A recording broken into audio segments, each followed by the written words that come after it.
안녕하세요. 오늘도 패턴입니다. 약간 지겨우실 수도 있으실 것 같은데 이제 요거하고 하나 더 하면 가장 기본적인 패턴은 끝나요. 그리고 네 번째 시간인데 우리가 기존 세 개의 패턴에 대한 이해가 머릿속에 있으시다면 약간 틀리긴 하지만 금방 이해되실 거라고 저는 믿습니다. 시작해 볼까요? 직사각형이라는 거는 상승추세로 가던 주식이 잠시 쉬어가면서 일정 범위 요렇게 직사각형 형태로 왔다리 갔다리 그렇게 있다가 퉁 돌파하면서 지속하는, 상승을 지속하는 형태가 상승 직사각형이에요. 보시면 이와 같은 거 제가 정리를 했는데요. 양봉님이 한번 읽어봐 주시죠. 일정 기간 등락을 거듭하는 매수와 매도 세력 간의 팽팽한 줄다리기가 이어지면서 직사각형 형태를 만듭니다. 결국 힘의 균형이 깨지면서 직사각형 패턴이 완성됩니다. 발생 빈도가 높아요. 높고 이 직사각형은 앞서 배운 깃발형 거기보다는 조금 길게 움직여요. 그러니까 여기 보시면 지금 일정 기간 동안 매도가 계속 치고받고 하는 게 기간이 좀 걸려요. 그래서 직사각형은 보통 한 달에서 세 달 좀 길게 걸린다. 그리고 직사각형이 만들어놓은 과정에서 우리 박스권이라고 하거든요. 네모난 거를. 박스권 단기 매매 전략도 가능하다. 이게 무슨 얘기일까요? 박스권 매매 전략? 저점 찍었을 때 사고 고점 찍었을 때 팔고? 아, 그렇죠. 그러니까 이렇게 박스가 있으면 저점에서 사고 고점에서 파는 이렇게 단기 짧게 먹는 것도 가능하다. 폭이 크면 좀 더 길게 먹겠지만 그래서 이렇게 매매가 가능한데 중요한 게 하나 있어요. 여기서 미리 사면 안 돼요. 여기 밑에 딱 찍었다고 사면 안 되고 요 위에 딱 올라갔다고 팔고 그러면 안 되고 확인하고 상승으로 턴할 때 그리고 위에서는 하락으로 이렇게 꺾어질 때 그때 약간 몇 프로 차이 날 텐데 큰 차이가 없기 때문에 그렇게 사는 게 맞아요. 요 밑에 바로 여기 선에 가까이 왔어 샀어요. 근데 이게 시장이 안 좋고 푹 무너지면 손절해야 되니까 이렇게 하고 또 반대로 제가 여기서 샀어요. 쭉 올라가는데 알고 보면 그냥 뚫어버려요. 그러면 꺾어질 때 사라는 거는 뚫어버리면 내가 갖고 있어야 돼요. 상승 지속형이니까 또 오를 테니까. 그래서 전략은 지지 확인 후 턴할 때 사고 여기 저하 확인 후 내려앉을 때 파는 게 좀 더 안정적이다. 제가 계속 패턴을 얘기하면서 안정적으로 하자 그런 얘기를 많이 하는데 주식시장이라는 게 어디로 요 위아래에서 어디로 갈지 확인하고 하는 게 조금 더 리스크 관리 차원에서는 좋다. 이렇게 생각하면 돼요. 그러면 갑자기 깃발형의 기간이 나왔네요. 이거는 한 달에서 세 달 좀 길게 이렇게 공방이 이루어지는데 우리 깃발형의 기간은 은봉님 한 어느 정도? 2주에서 3주. 옛날에 배우신 걸 기억하고 계셨네요. 깃발형.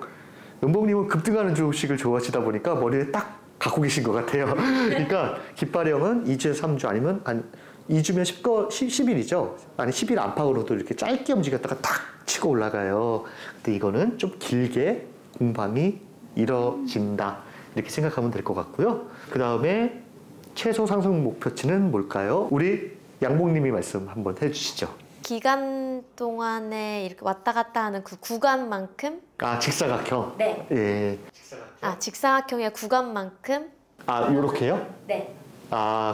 왜요? 그냥 찍은 거. 그쵸. 저도 왜 그런지 몰라요. 이거는 이제 통계상 그렇게 나온 거겠죠.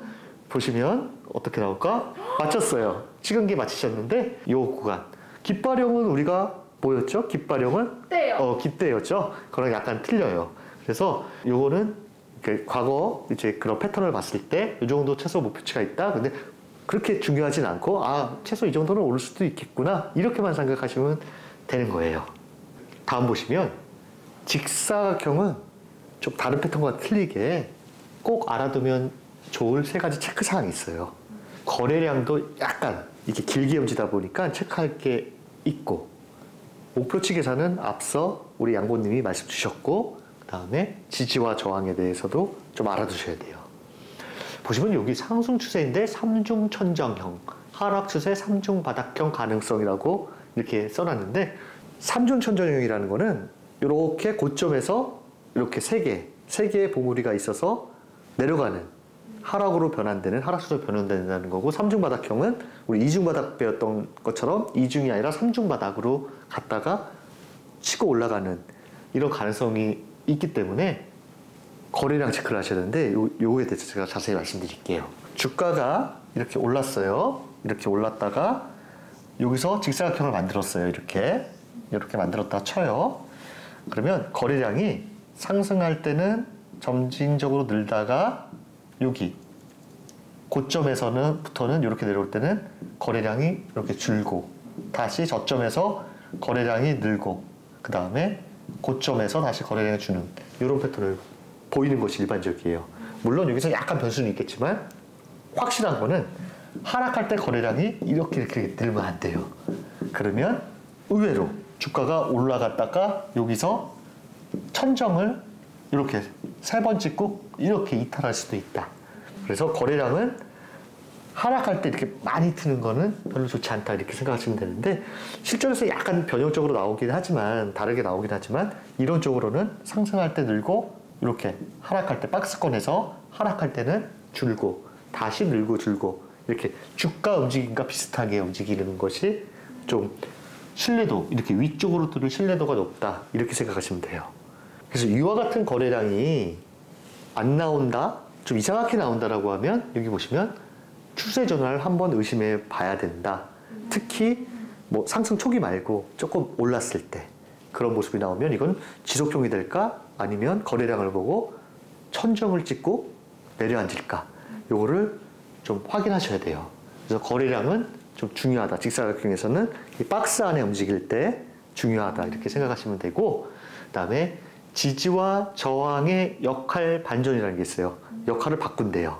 요거는 은봉님이 아실 거예요. 옛날에 알려드렸는데 기억하실지 모르겠어요. 기억하죠, 당연히. 아, 기억해요? 네, 기억하죠. 지지는 차트가 이평선 위에 있을 때. 아, 그 캔들이 네네네. 이평선이 지지를 하고 네. 밑에 있으면 저항을 한다? 네네네. 그러면 역할 반전은? 역할 반전은 역할이 바뀌는 거. 맞아요.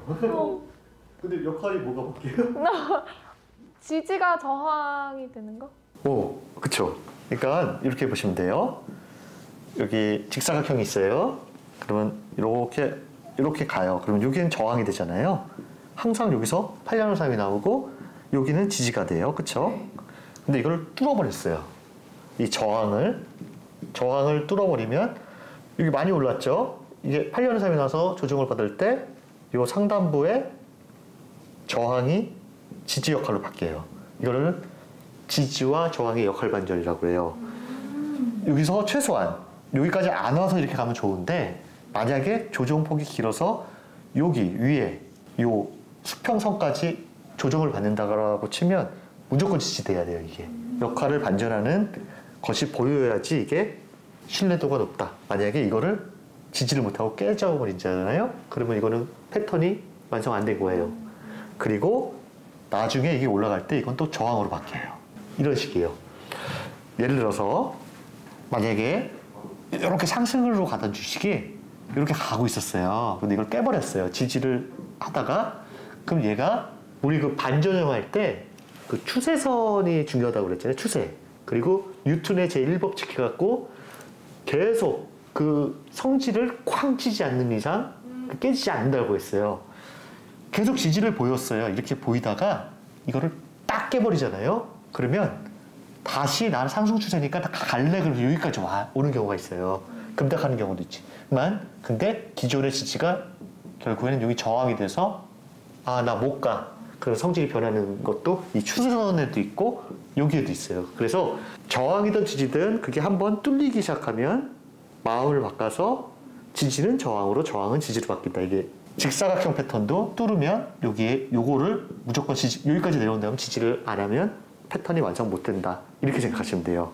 그래서 우리는 삼중천정, 삼중바닥형도 있기 때문에 이렇게 박스권에서 움직일 때 거래량을 좀 체크하셔야 되고 그 다음에 뚫었을 때는 지지가 기존의 저항선이 지지로 바뀌어서 이렇게 가느냐, 이걸 꼭 체크하셔야 돼요. 그러면 패턴이 완성 못할 경우가 있다. 그래서 좀 직사각형은 이게 중요하다. 길게 좀 이렇게 움직이다 보니까 좀 이게 중요하다. 이렇게 생각하시면 될 것 같아요. 그러면 이게 실전 차트를 보시면 많이 올랐어요. 오른 다음에 이렇게 우리가 직사각형이 요 직사각형 안에서 꼭 여기를 찍지는 않아요. 그게 정직하진 않아요. 정직한 종목도 있지만 많지는 않고 못 미쳐서 내려가기도 하고 또 못 미쳐서 올라가기도 해요. 그래서 이렇게 보이다가 결국에는 여기 보시면 거래량 보시면 상승할 때 거래량이 늘었다가 여기 상승을 끝 마무리되면 거래량이 줄어요. 그 다음에 다시 상승할 때 늘고 이런 패턴을 일반적으로 보여요. 일반적으로 보이다가 거래량이 대폭 증가하면서 이걸 뚫어버려요. 뚫었을 때 우리 아까 지지와 저항의 역할 반전이라는 거 뚫고 8년삼이 나와서 조정을 받았을 때 여기가 저항이었다가 지지를 꼭 받아야 돼요. 여기를 뚫고 내려오면 이거는 아무것도 아니에요. 아무것도 아니에요. 예. 이거는 패턴의 완성이 안 돼요. 그래서 여기까지 오는 경우도 있지만 여기 안 오고 이렇게 올라가는 경우도 많아요. 그러니까 최소한 요 저항 라인은 지지를 형성해야지 된다. 이걸 유심히 살피시면 돼요. 그래서 이 종목은 더 올라가는 모습 보입니다.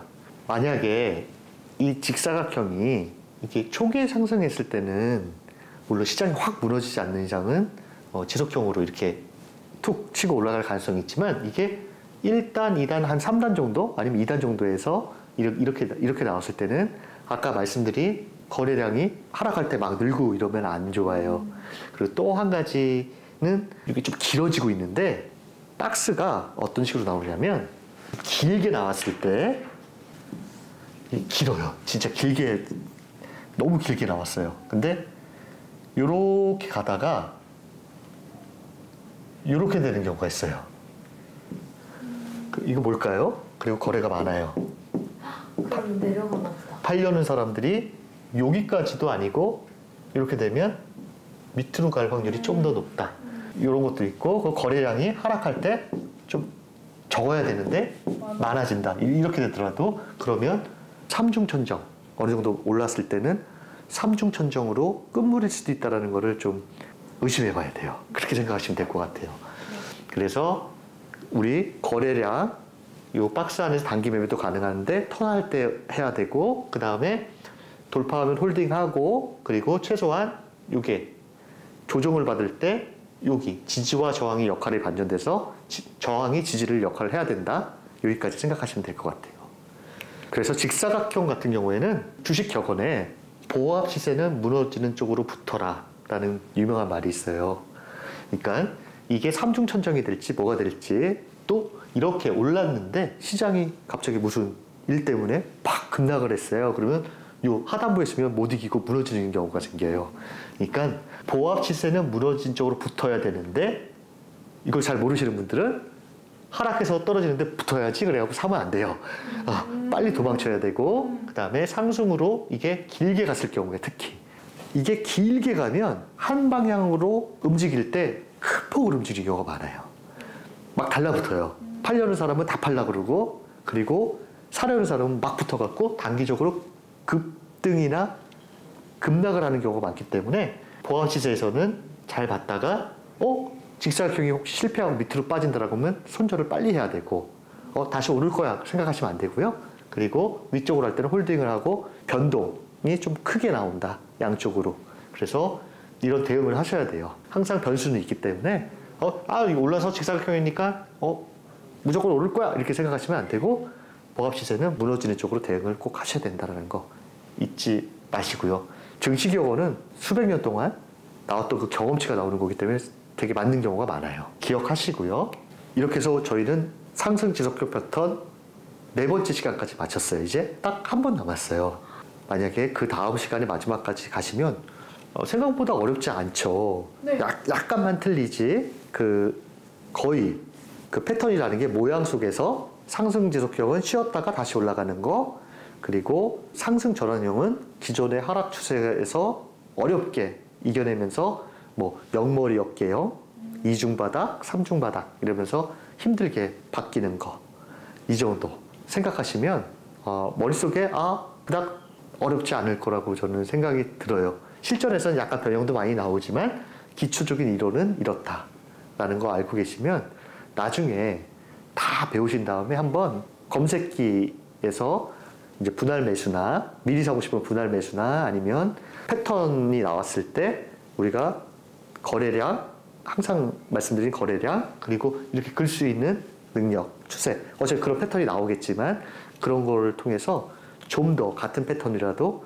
좀 더 상승력이 큰 거를 실전에서 고르실 수 있다라고 하면 그랬을 때가 이제 이론과 실전이 겸비된 100%가 아닐까 그런 생각이 들어요. 이제 마지막 하나만 남았습니다. 그동안 패턴 배우시느라고 고생 많으셨고 다음 시간에 마지막 패턴 배우시면 끝나니까요. 좀 더 힘내시고 다음 시간에 뵙도록 하겠습니다. 감사합니다. 고생하셨습니다.